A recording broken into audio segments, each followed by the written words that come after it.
Hello friends, कैसे हैं आप लोग? अच्छे होंगे। प्रीवियस लेक्चर में संगम काल की बात की थी।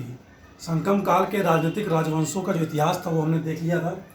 आज जो देखेंगे हम, संगम काल की जो प्रशासनिक व्यवस्था है, न्याय व्यवस्था क्या थी, सैन्य व्यवस्था क्या थी, राजस्व कैसे प्राप्त होता था, इकोनॉमी कैसी थी उनकी, अर्थव्यवस्था कैसी थी, ठीक है, शिल्प उद्योग कैसे थे, सामाजिक व्यवस्था क्या थी, इन सभी टॉपिक पे आज चर्चा करेंगे।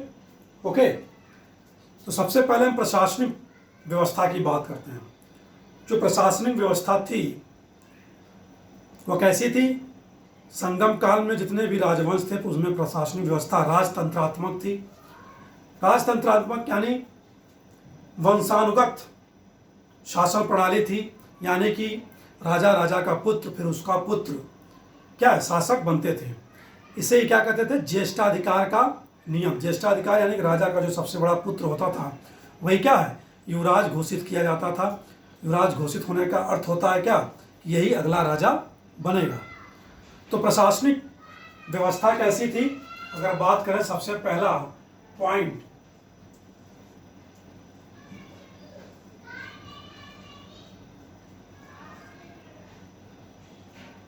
प्रशासनिक व्यवस्था की, तभी हमने बात की प्रशासनिक व्यवस्था कैसी थी। प्रशासनिक व्यवस्था राजतंत्रात्मक है, ठीक है। प्रशासनिक व्यवस्था कैसी है? राजतंत्रात्मक है, वंशानुगत ज्येष्ठाधिकार का नियम लागू है, ठीक है। इसमें दैवीय उत्पत्ति का सिद्धांत भी लागू होता है, क्योंकि राजतंत्रात्मक व्यवस्था है तो अपने आप को क्या कहेंगे ये लोग कि दैवीय उत्पत्ति का सिद्धांत है, यानी कि हमें क्या है? शासन करने का दैवीय शक्ति प्राप्त है।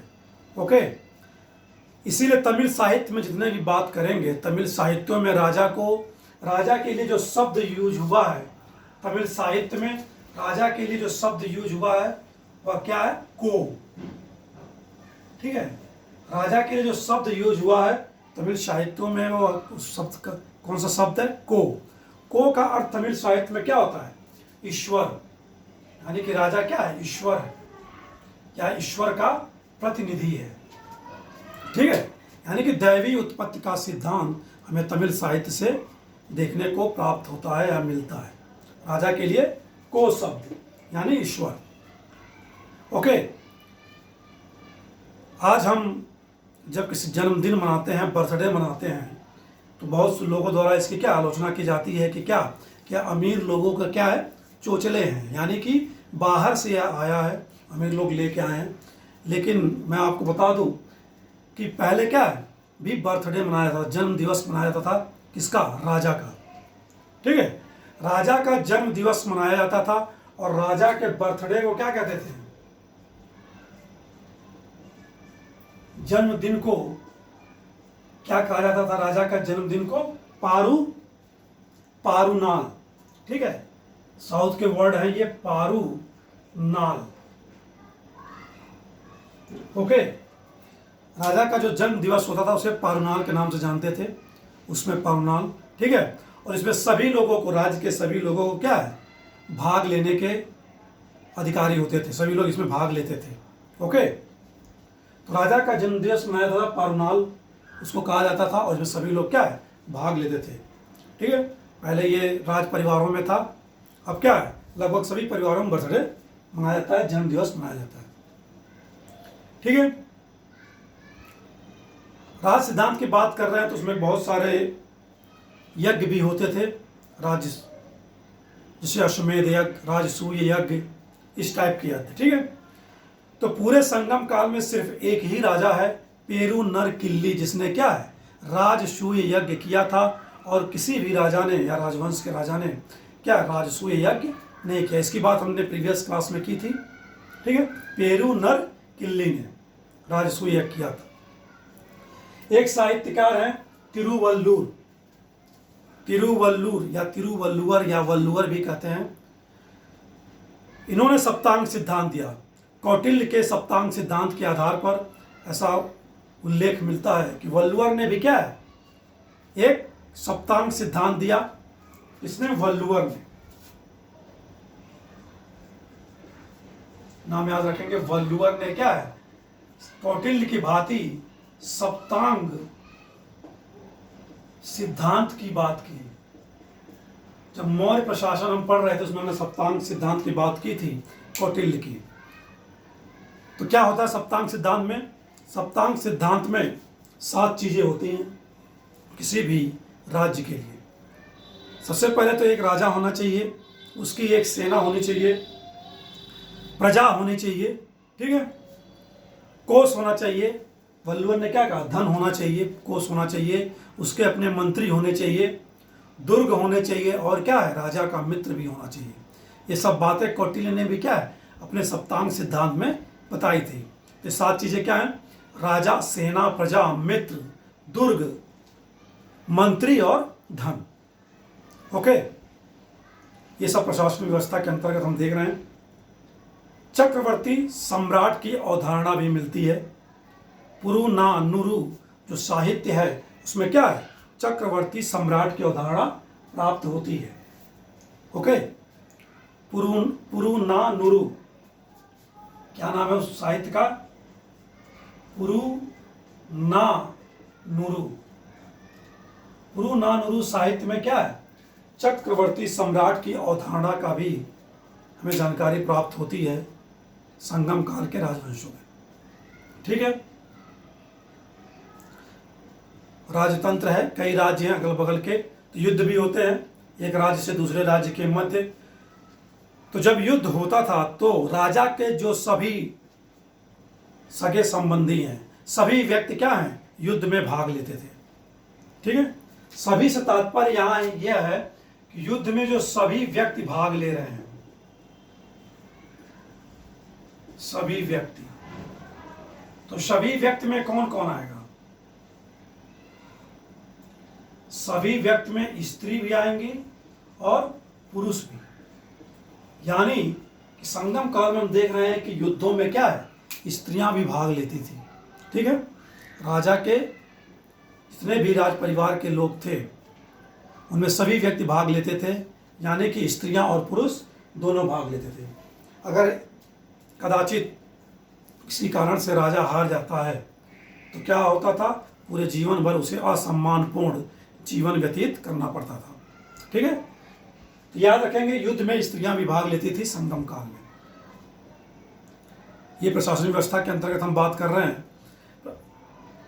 अगले बात करते हैं प्रशासनिक व्यवस्था के अंतर्गत कि राजा उत्तराधिकारी नियुक्त करता था, जिसे युवराज कहते थे। ठीक है, युवराज, जिसे युवराज घोषित किया जाता है वही क्या अगला राजा बनता था। उत्तराधिकारी घोषित किया जाता था राजा द्वारा, युवराज। और युवराज के लिए क्या शब्द यूज होता है साहित्य में, संगम साहित्य में? कोहमन। क्या शब्द मिलता है? कोहमन। कोहमन का अर्थ क्या है? युवराज या उत्तराधिकारी। ठीक है, अगर राजा निसंतान है तो क्या होगा, किसे उत्तराधिकारी नियुक्त करेगा? अगर राजा निसंतान है तो वह उत्तराधिकारी नियुक्त नहीं कर पाता था, और यह अधिकार किसके पास चला जाता था? प्रजा के पास। प्रजा चुनती थी, राजा के निसंतान होने पर प्रजा चुनती थी। ठीक है, राजा का उत्तराधिकारी कौन चुनती थी? प्रजा। या प्रजा एक प्रस्ताव पास करके क्या करती थी, राजा को अधिकृत करती थी या प्राधिकार देती थी कि वह अपना उत्तराधिकारी चुने। लेकिन चुने किसमें? जो उसके पुत्र नहीं है, तो जो उसके अपने सगे संबंधी हैं उनके पुत्रों में से किसी एक को क्या है, अपना उत्तराधिकारी चुनने का अधिकार प्रजा देती थी। किसे? राजा को। कब? जब राजा निसंतान है, यानी कि उसका कोई पुत्र नहीं है। ठीक है, ये तो बातें हो गई हमारी प्रशासनिक व्यवस्था से लेकर कैसी प्रशासनिक व्यवस्था थी संगम काल में चोल, चेर या पांड्यों के बाद। नेक्स्ट जो बात करेंगे प्रशासनिक विभाजन की। प्रशासनिक व्यवस्था में बात करते हैं किसकी? प्रशासनिक विभाजन की बात करते हैं। प्रशासनिक विभाजन के तहत पूरे राज्य को 4 भागों में बांटा गया था। ठीक है, प्रशासनिक विभाजन की बात करें तो कुल 4 भागों में मिलता है। क्वेश्चन आया हुआ था मिलाने के लिए, ठीक है, आई थिंक आरओ के एग्जाम में, कि प्रशासनिक विभाजन के तहत क्या करना था, क्रम वाइज उसको सजाना था। ठीक है, तो इसमें 4 भाग थे प्रशासनिक विभाजन संगम काल में। पहला, जो संपूर्ण राज्य था उसको क्या कहते थे, संपूर्ण राज्य को, फर्स्ट, संपूर्ण राज्य को मंडलम कहा जाता था। क्या कहा जाता था, मंडलम। ओके, संपूर्ण राज्य को मंडलम कहा जाता था। जैसे पूरा देश है आज हमारा, ठीक है, उसे संघ कहते हैं या भारत के नाम से जानते हैं। ठीक है, तो संगम काल में क्या था, जब पूरा क्षेत्र जो उनकी टेरिटरी थी, राज्यों की, चेरों की हो या पांड्यों की हो या चोलों की हो, उसको क्या कहते थे, मंडलम। अब ये मंडलम क्या है, प्रांतों में विभाजित थी। जैसे आज भारत क्या है, 29 राज्यों में विभाजित है और हर प्रदेश के अपने नाम है। ठीक है, तो नाम तो है लेकिन सभी क्या है, प्रांत कहलाते हैं, राज्य कहलाते हैं, स्टेट कहलाते हैं। तो सभी संपूर्ण राज्य या मंडलम क्या था, प्रांतों में विभक्त था। तो दूसरा जो प्रांत था, ठीक है, प्रांतों को क्या कहते थे, नाडु। ठीक है, ये क्रम वाइज है, बड़े से छोटे क्रम वाइज। ओके, प्रांतों को क्या कहते थे, नाडु। अब प्रांत भी आज के तरह देखें हम तो प्रांत भी क्या है, जिलों में बच्चे हैं। जैसे यूपी क्या है, 75 जिले हैं, तो उसी तरह क्या है, नाडु यानी कि प्रांत भी जिलों में विभक्त थे। तो जिलों को क्या कहते थे, कोट्टम। ठीक है, क्या कहते, कोट्टम। कोट्टम क्या था, जिले थे, कोट्टम। और लास्ट चौथा, कोट्टम भी क्या होते हैं, नगरों में विभक्त होते हैं, ग्रामों में विभक्त होते हैं। जिले क्या हैं, नगरों में और ग्रामों में विभक्त होते हैं। तो लास्ट जो बढ़ दिया क्या, नगर कह सकते हैं, और नगर क्या है, ग्रामों में विभक्त थे। ठीक है, कोट्टम जिला और जिले क्या है, नगरों में विभक्त थे, जिन्हें उर कहते थे, और नगर बहुत सारे नगरों में क्या है, ग्रामों में विभक्त थे। ये इसकी क्या है, प्रशासनिक विभाजन है संगम काल के राज्यों का। बात करते हैं क्या, कि इस पूरे राज्य को का प्रशासन एक मंत्रिमंडल द्वारा चलाया जाता था, जिसमें क्या है, 5 सदस्य होते थे। ठीक है, उस 5 सदस्यों होने के कारण इसको क्या कहते थे, मंत्रिमंडल को पंचारम। क्या नाम था, पंचारम। ठीक है, इसमें 5 सदस्य होते थे, 5 सदस्य। ठीक है, और सदस्यों को किस नाम से संबोधित किया जाता था, कविथि। अगर क्वेश्चन पूछता है कि संगम काल में कविथि कौन थे, तो क्या होगा, राज्य मंत्रिमंडल के सदस्य क्या है, ऑप्शन में दिया जा सकता है कि राज्य मंत्रिमंडल के सदस्य। तो सदस्यों को क्या कहते थे, कविथि। ओके, थोड़ा नाम डिफिकल्ट है लेकिन याद रखेंगे। तो इस पंचारम में कौन कौन होते थे, पीएम प्लस राजस्व मंत्री एक साथ होते थे, जिन्हें अमात्यार कहते थे। ठीक है, ज़्यादा इसमें डिटेल जाने की जरूरत नहीं है। पीएम और राजस्व मंत्री को अमात्यार कहा जाता था। पुरोहित होता था, यानी कि धार्मिक मंत्री होता था, उसे पुरोहित कहते थे या पुरोहितार कहते थे। ओके, 2 हो गए। तीसरा जो सेनापति होता था, यानी कि सैन्य मंत्री होता था, उसे सेनापति कहते थे। इसमें राजदूत आते थे और गुप्तचर। टोटल कितने हो गए, 5। राजदूत को दूतार कहते थे, गुप्तचर को ओर्रार, याद रखेंगे। ठीक है, तो ओर्रार कौन है, गुप्तचर। ठीक है, और दूतार, दूत है, दूत से अलग, दूतार से क्या होगा, राजदूत। ओके, याद रखेंगे। बाकी सेनापति जान जाएंगे ना, पुरोहित जान जाएंगे। ठीक है, तो ओर्रार गुप्तचर विभाग और दूतार राजदूत विभाग। ठीक है, ये टोटल 5 सदस्य थे जो मंत्रिमंडल में थे, और पूरे राज्य का प्रशासन इन्हीं के द्वारा गवर्न किया जाता था। ठीक है, ये हो गई हमारी प्रशासनिक व्यवस्था, टोटल प्रशासनिक व्यवस्था की बात की हमने। अगली जो बात करेंगे बी, ठीक है, बी बात करेंगे न्याय व्यवस्था। प्रशासन है तो न्याय व्यवस्था भी होगी।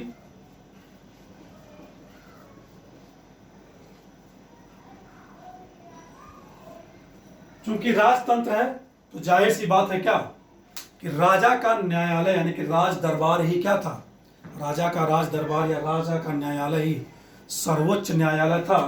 उसे क्या कहते थे, मनरम। क्या कहते थे, मनरम।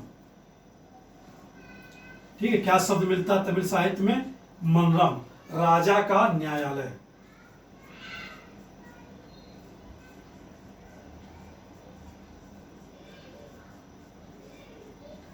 ठीक है, तो सर्वोच्च न्यायालय यानी कि उस समय का सुप्रीम कोर्ट कौन था, राजा का न्यायालय, जिसे मनरम नाम से जाना जाता था, यही था सर्वोच्च न्यायालय। हालांकि उच्च स्तर पर, नगरों ग्रामों के स्तर पर भी क्या है, न्याय व्यवस्था थी और व्यक्तियों का अधिकार था कि अगर यहाँ के न्याय से संतुष्ट नहीं है तो वह क्या है, राज्य दरबार में या राजा के न्यायालय में अंतिम निर्णय हेतु या निर्णय हेतु अंतिम अपील कहाँ कर सकते हैं, राजा के दरबार में। ये व्यक्तियों को अधिकार था, जनता को अधिकार था। यूँ समझ लें फंडामेंटल राइट्स थे। जैसे आज आर्टिकल 32 के थ्रू सुप्रीम कोर्ट जा सकते हैं, आर्टिकल 226 के थ्रू कहाँ जा सकते हैं, हाई कोर्ट। तब आर्टिकल्स नहीं थे, लेकिन व्यक्तियों को, पब्लिक को अधिकार दिया गया था क्या, कि वह अगर उर नगर ग्रामों के न्याय से संतुष्ट नहीं है तो कहाँ जा सकते हैं, सर्वोच्च न्यायालय यानी कि राजा के न्यायालय मनरम में जा सकते हैं या अंतिम अपील कर सकते हैं। ठीक है, दंड व्यवस्था काफी कठोर थी इस समय। जैसे अगर कोई चोरी कर रहा है तो हाथ से चोरी करेगा, हाथ कट। ठीक है, सरिया कानून लागू है सऊदी अरब में, आज भी क्या है, हाथ काट दिया जाता है, बुरी नज़र से देखो आंखें फोड़ दी जाती हैं, इस टाइप के। अगर कोई चोरी करता था उसके हाथ काट दिए जाते थे। अगर कोई गवाही दे रहा है और झूठी गवाही दे रहा है तो उसका क्या है, जीभ काट दी जाती थी। तो इस तरह के क्या है, दंड व्यवस्था थी, काफी कठोर दंड व्यवस्था थी संगम काल में।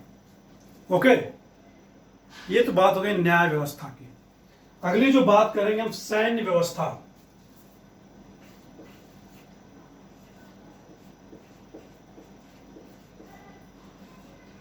सैन्य व्यवस्था, सैन्य व्यवस्था जैसे अभी हमने बात की कि पंचारम में यानी कि केंद्रीय कैबिनेट में 5 सदस्य थे, जिसमें एक क्या था, सेनापति था।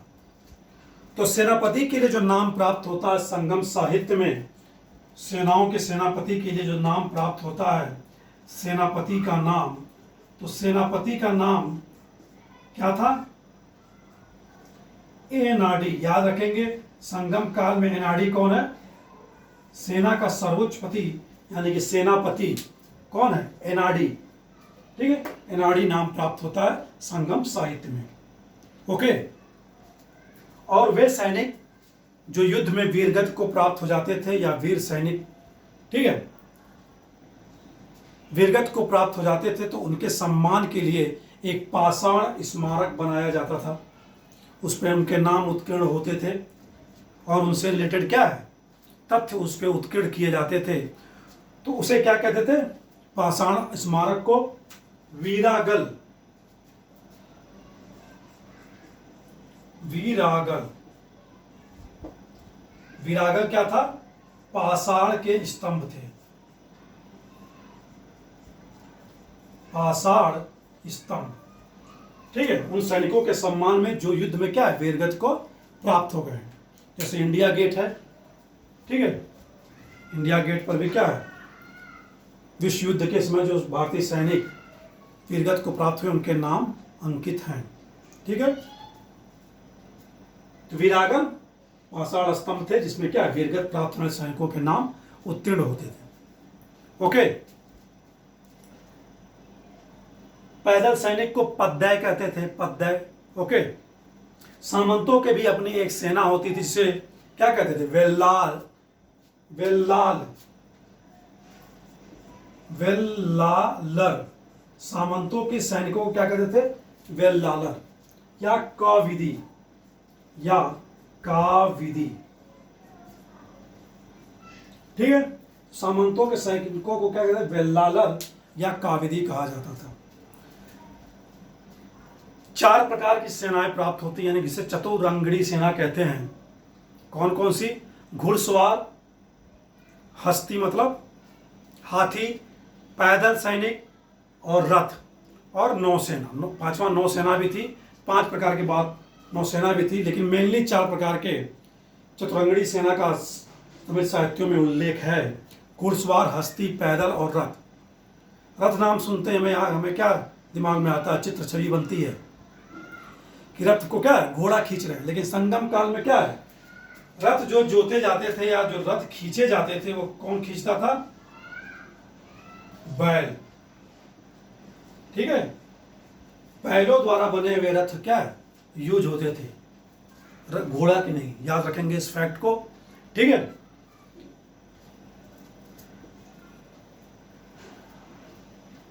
एक जनजाति थी जो बहुत लड़ाकू जनजाति थी। उसे क्या है? शाही सेना में या राज्य की सेना में एक विशेष स्थान प्राप्त था, क्योंकि वो लड़ाकू थी। जैसे आज के समय में क्या है? गोरखा रेजिमेंट है, सिख रेजिमेंट है, सब क्या है? लड़ाकू जातियां हैं। ठीक है, तो उसमें एक जाति थी मारवा। मारवा कौन थे? याद रखेंगे, मारवा जनजाति थी।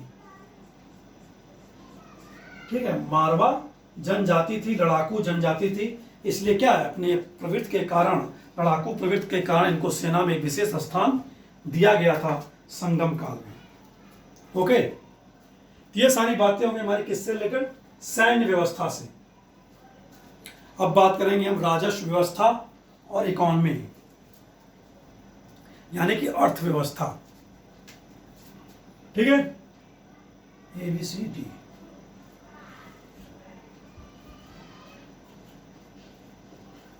राजस्व प्रणाली क्या है या राजस्व व्यवस्था क्या है? ठीक है, रिवेन्यू सिस्टम की बात करेंगे हम। रिवेन्यू ऑफिसर आज भी होते हैं, उसमें भी थे। राजस्व अधिकारी था एक, जो प्रधानमंत्री और राजस्व मंत्री द्वारा क्या है? नियुक्त होता था, और वह कर संग्रह करता था, कर ले आता था। ठीक है, ले आता था। ओके, उसको क्या कहते थे? राजस्व अधिकारी को ओसार। क्या कहते थे? ओसार। याद रखेंगे, राजस्व अधिकारी है ये। कौन है? रिवेन्यू ऑफिसर है, राजस्व अधिकारी है यह। ओके, और इसके द्वारा लाए गए कर को, टैक्स को, लैंड रिवेन्यू को जो जमा किया जाता था, संग्रह किया जाता था, जिस अधिकारी के पास एक संग्रह पदाधिकारी होता था, उस वह पद या उस नाम, वह क्या नाम है? वरियार। क्या है? वरियार। याद रखेंगे, वरियार।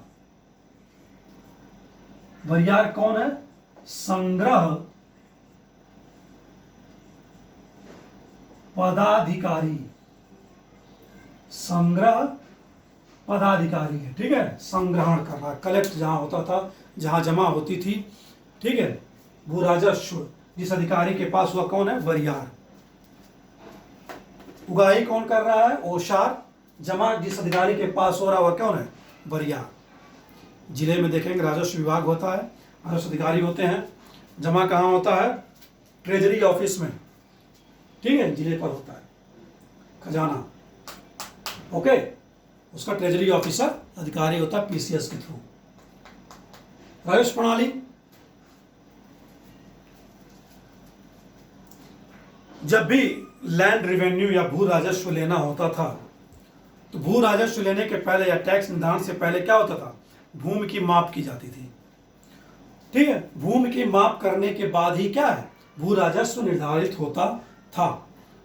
तो भूमि माप की 2 इकाइयां थी।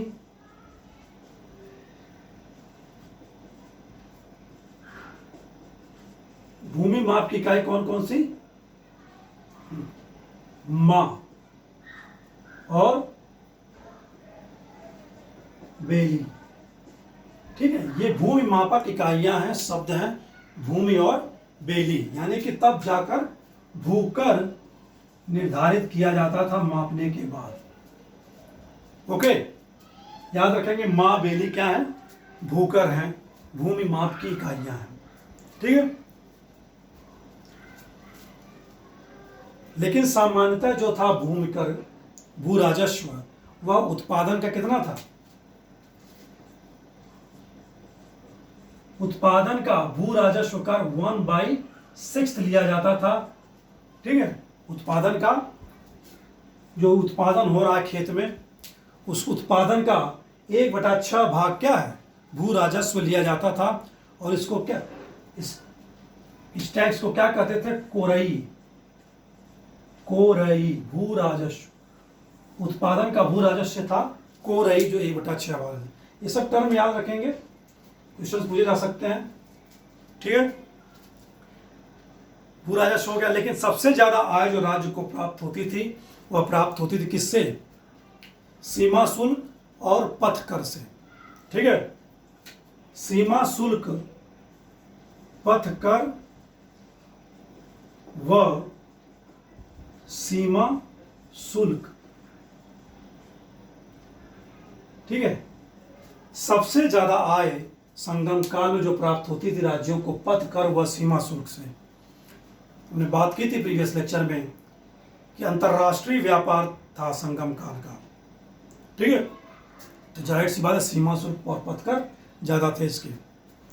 और इस पथ कर व सीमा शुल्क को का नाम क्या था, तमिल साहित्य में प्राप्त होता है, साउथ के नामों में उल्गू, क्या नाम था, याद रखेंगे उल्गू क्या है, उल्गू या सुंगम। ठीक है, तो उल्गू या सुंगम क्या है, पथ कर और सीमा शुल्क है। ठीक है, ओके, उल्गू या सुंगम क्या है, पथ कर व सीमा शुल्क है। युद्ध होते थे, युद्धों से जो प्राप्त धन होता था उससे भी क्या है, कलेक्ट किया जाता था इकोनॉमी में। तो युद्धों से जो धन प्राप्त होता था उसको क्या कहते थे, ईराई। ईराई, ईराई क्या था, युद्ध धन, युद्ध के लिए धन नहीं, युद्ध से प्राप्त धन। ठीक है, याद रखेंगे ईराई क्या था, युद्ध से धन प्राप्त धन को ईराई कहा जाता था। राजस्व व्यवस्था, राजस्व प्रणाली देख ली हमने। अब देखेंगे क्या है, इकोनॉमी, यानी कि अर्थव्यवस्था। क्या व्यवस्था की गई थी इकोनॉमी के लिए, ताकि क्या हो, इकोनॉमी जनरेट हो सके।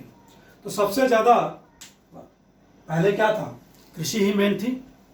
ओके, कृषि प्रमुख थी, तो जाहिर सी बात है सबसे ज्यादा अर्थव्यवस्था में किसका योगदान था, कृषि। ठीक है, कृषि का। तो जो कावेरी दोआब का क्षेत्र है वो काफी उपजाऊ है, फर्टिलाइज्ड है, आज भी है। ठीक है, तो इससे क्या है, कृषि व्यवस्था से काफी प्राप्ति होती थी, कृषि से, कावेरी दोआब फर्टिलाइज। और जिसमें कृषि कार्य करते थे सामान्य वर्ग की महिलाएं करती थी, और निम्न वर्ग की महिलाएं क्या है, कृषि कार्य करती थी। उच्च वर्ग की महिलाएं इसमें सम्मिलित नहीं थी, हालांकि बहुत सारे उनको विशेषाधिकार प्राप्त थे। ठीक है, राज्य द्वारा सिंचाई पर सबसे ज्यादा काम किया गया, बहुत दृढ़ प्रतिज्ञ थे राज्य क्या है, सिंचाई के लिए। इसका एग्जाम्पल है, ऐतिहासिक प्रमाण है।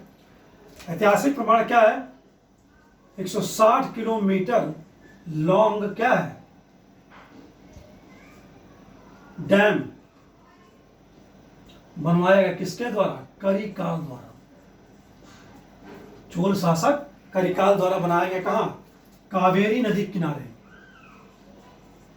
कावेरी नदी के तट पर। किस लिए, कि बाढ़ ना आ सके, प्रीवियस बात की थी, और सिंचाई के लिए अतिरिक्त जल की क्या है, प्राप्ति हो सके। यह ऐतिहासिक प्रमाण है। यानी राज्य के लिए क्या दृढ़ प्रतिज्ञ थे सिंचाई के लिए। ओके,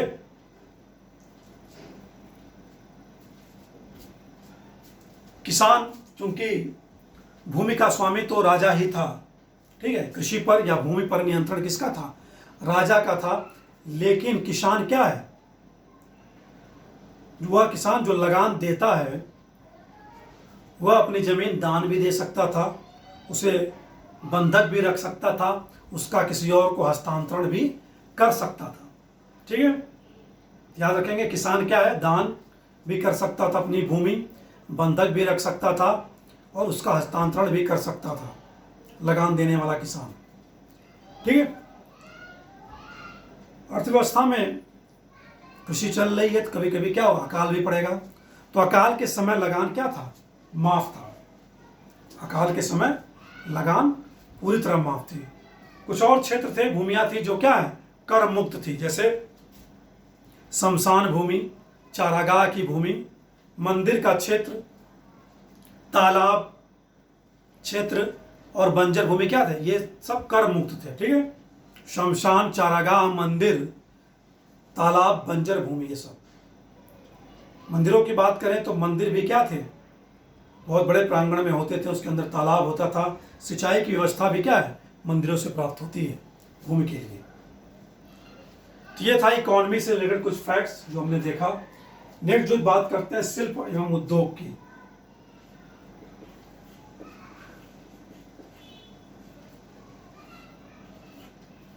शिल्प, उद्योग, व्यापार की बात करेंगे हम, इसमें उद्योग एवं व्यापार की बात करेंगे। शिल्प, जो ग्रीक इतिहासकार है, ग्रीक इतिहासकार कौन? प्लिनी। प्लिनी कुछ ऐसे संगम काल के क्षेत्रों का नाम उपलब्ध कराता है जो विभिन्न क्षेत्रों में क्या थे? विभिन्न क्षेत्रों के में उत्पादन के लिए प्रसिद्ध थे। जैसे उरायूर। उरायूर क्या था? उरायूर सूती वस्त्र उद्योग के लिए प्रसिद्ध था। उरायूर सूती वस्त्र, तो वस्त्र उद्योग में सूती वस्त्र सबसे ज्यादा इंपॉर्टेंट था। ठीक है, तो उरायूर किसके लिए प्रसिद्ध था? सूती वस्त्र उत्पादन में अग्रणी था। ठीक है, सूती वस्त्र में। और क्या नाम प्लिनी द्वारा बताए गए हैं? उरायूर। वेंदर, वेंदर या वेंदर किसके लिए था? मोती उत्पादन के लिए। ये सब नाम अभी तो नहीं मिलेंगे। वेंदर मोती उत्पादन। ठीक है, वेंदर मोती उत्पादन। उरायूर सूती वस्त्र, वेंदर मोती उत्पादन। और मदुरई, मदुरई फेमस किसके लिए था? बुनाई के लिए। मदुरई बुनाई, कताई बुनाई के लिए। ठीक है, पुहार जो कावेरी पत्तनम था, करिकाल द्वारा बसाया गया था, तटीय राजधानी चोलों की बनी। पुहार किसके लिए था? नमक उत्पादन। पुहार नमक उत्पादन के लिए क्या था? फेमस था। कोरकई मत्स्य पालन।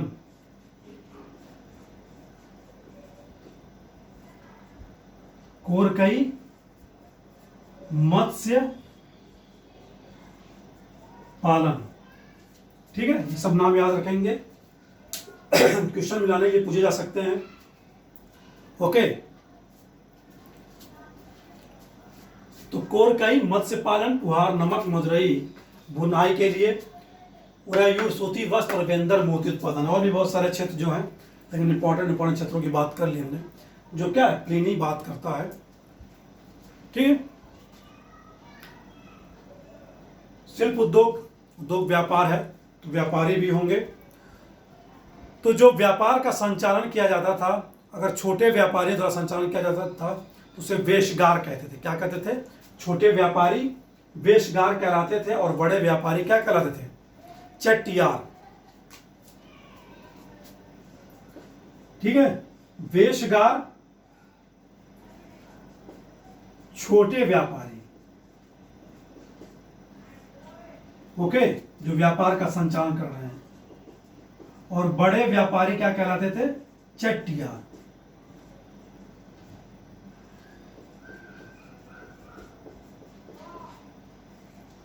ओके। व्यापार का संचालन करने वाले व्यापारियों के दो भाग थे। छोटे व्यापारी वेशगार और बड़े व्यापारी क्या करते थे, चट्टियार कहलाते थे। ठीक है।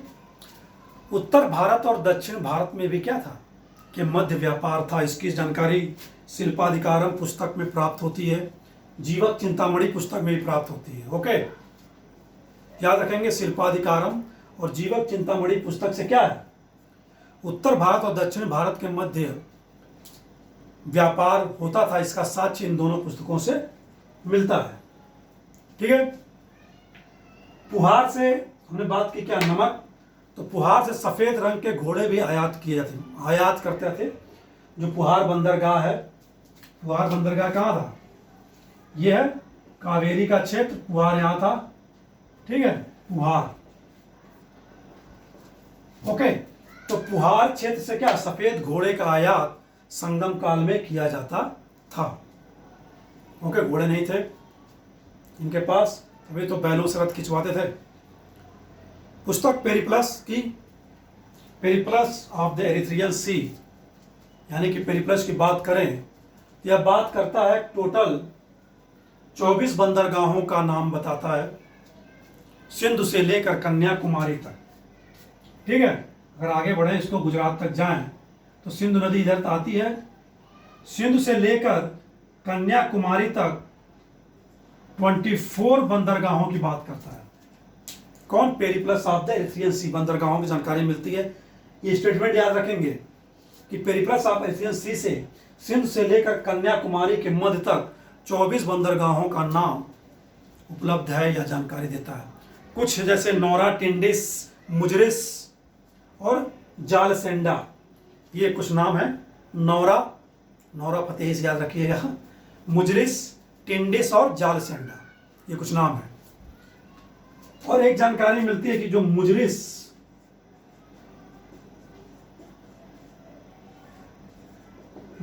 बंदरगाह है,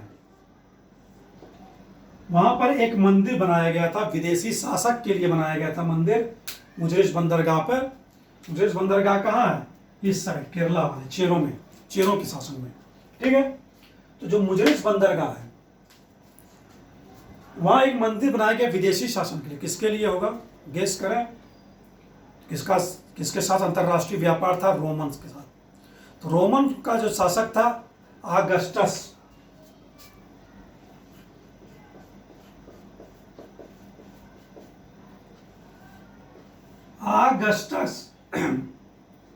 के लिए क्या है, एक मंदिर बनाया गया था।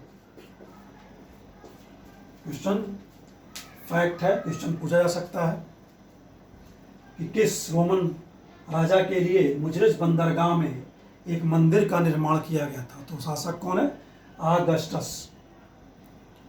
ठीक है, तो बंदरगाहों की जानकारी कहां से प्राप्त हो रही है, पेरिप्लस ऑफ द एरिथ्रियन सी से।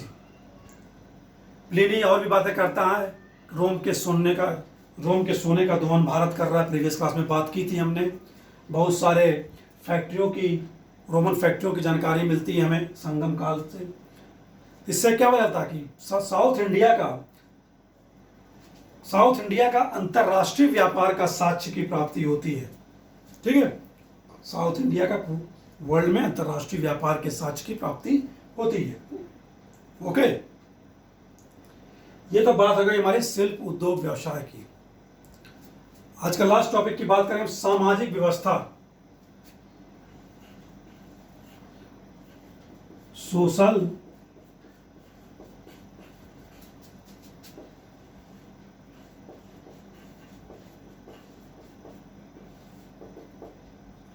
सामाजिक व्यवस्था की बात करते हैं।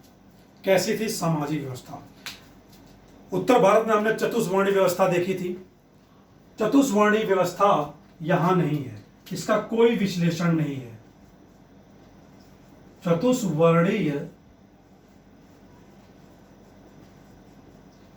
व्यवस्था का विश्लेषण संगम काल में नहीं मिलता है, संगम साहित्यों में नहीं मिलता है। लेकिन यहां भी क्या है, ब्राह्मण श्रेष्ठ माना जाता था, ऋषियों का सबसे ज्यादा सम्मान होता था। ठीक है, और उत्तर भारत से दक्षिण भारत जो ब्राह्मण आए उनके लिए एक शब्द यूज होता था, क्या? वेदमार। क्या शब्द यूज होता था? वेदमार। याद रखेंगे इसको। ओके, तो उत्तर भारत से जो दक्षिण भारत ब्राह्मण आए उनके लिए क्या शब्द यूज हुआ संगम काल में? वेदमार। चतुष्वर्णी व्यवस्था नहीं है, लेकिन ब्राह्मण क्या है? श्रेष्ठ है। यहां भी क्षत्रिय शब्द नहीं मिलेगा आपको, क्षत्रिय शब्द नहीं है, ठीक है। लेकिन एक शासक वर्ग है, शासक वर्ग की जानकारी मिलती है और उसके विशेषाधिकारों की जानकारी प्राप्त होती है, ठीक है। लेकिन क्षत्रिय शब्द की जानकारी प्राप्त नहीं होती। ओके, वैश्य वर्ण का वर्णन नहीं है, वैश्य वर्ण का वर्णन नहीं है। ओके, बाकी व्यापारी तो हैं। शूद्र वर्ग का भी उल्लेख नहीं है, शूद्र वर्ग का भी उल्लेख नहीं है। लेकिन क्या है, कृषि कार्य जो लोग कर रहे हैं उनके लिए वर्ड मिलता है बेल्लार और बेल्लाल। क्या वर्ड मिलता है? बेल्लालर या बेल्लाल। कौन है? कृषि कार्य करने वाले। लेकिन शूद्र वर्ग का क्या है? वर्णन नहीं है। दास प्रथा का भी साक्ष्य प्राप्त नहीं होता। ओके, दास प्रथा का भी साक्ष्य प्राप्त नहीं होता। सामाजिक संरचना देख रहे हैं हम, ये होगी दास प्रथा का साक्ष्य प्राप्त नहीं था। सामाजिक व्यवस्था की बात कर रहे हैं तो बिना स्त्रियों की स्थिति के जाने कैसे सामाजिक व्यवस्था। स्त्रियां, जो उच्च वर्ग की स्त्रियां थीं, उनको काफी प्रोविजंस थे, ठीक है, विशेषाधिकार थे। उच्च वर्ग की स्त्रियों को अधिक स्वतंत्रता थी, उच्च वर्ग की स्त्रियों को। जैसे वो रक्षिका बन सकती थी, सिक्योरिटी गार्ड, कोई भी पद धारण कर सकती थी, पदाधिकारी बन सकती थी, ठीक है, पदाधिकारी, रक्षिका, पदाधिकारी। और सबसे बड़ी बात, स्त्रियों के लिए क्या था? पत्नी संप्रदाय का, पत्नी या पत्नी संप्रदाय का उद्भव हुआ। पत्नी संप्रदाय यानी कि संप्रदाय, पत्नी संप्रदाय का उद्भव यानी कि पत्नी पूजा किसने शुरू की थी? प्रीवियस लेक्चर में बात की थी हमने, सेनगुट्टवन ने, चेर शासक सेनगुट्टवन ने शुरू की थी पत्नी संप्रदाय की। कहानी क्या थी? हमने शिल्पाधिकारम में हमने प्रीवियस क्लास में बात की थी, आप उसका वीडियो देख सकते हैं, ठीक है। पत्नी संप्रदाय की शुरुआत हुई या पत्नी पूजा की शुरुआत हुई सतीत्व की रक्षा के लिए, ठीक है। कन्नगी द्वारा क्या है? आत्महत्या कर ली जाती है। उसी के बाद सेनगुट्टवन द्वारा क्या है? कन्नगी की मूर्ति स्थापित की जाती है, पत्नी पूजा शुरू की जाती है। ओके,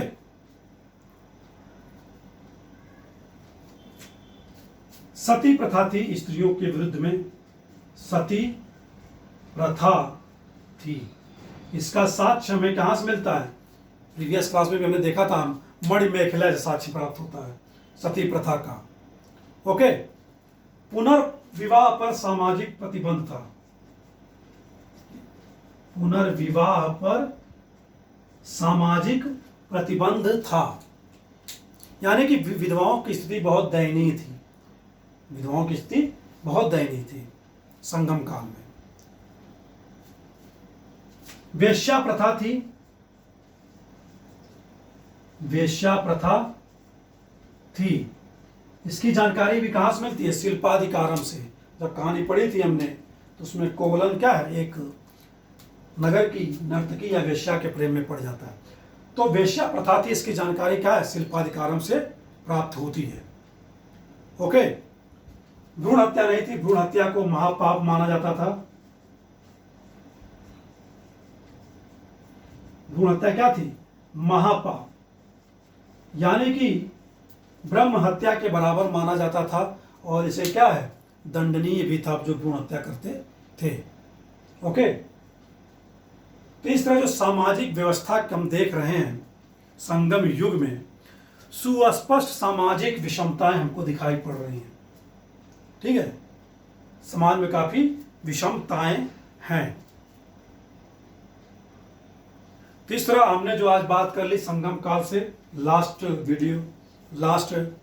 आज की क्लास थी संगम काल से रिलेटेड। हमने सभी लगभग सभी टॉपिक कवर करने की कोशिश की, कवर किया है। ओके, तो आज के लिए इतना ही। नमस्कार, thanks for watching the video.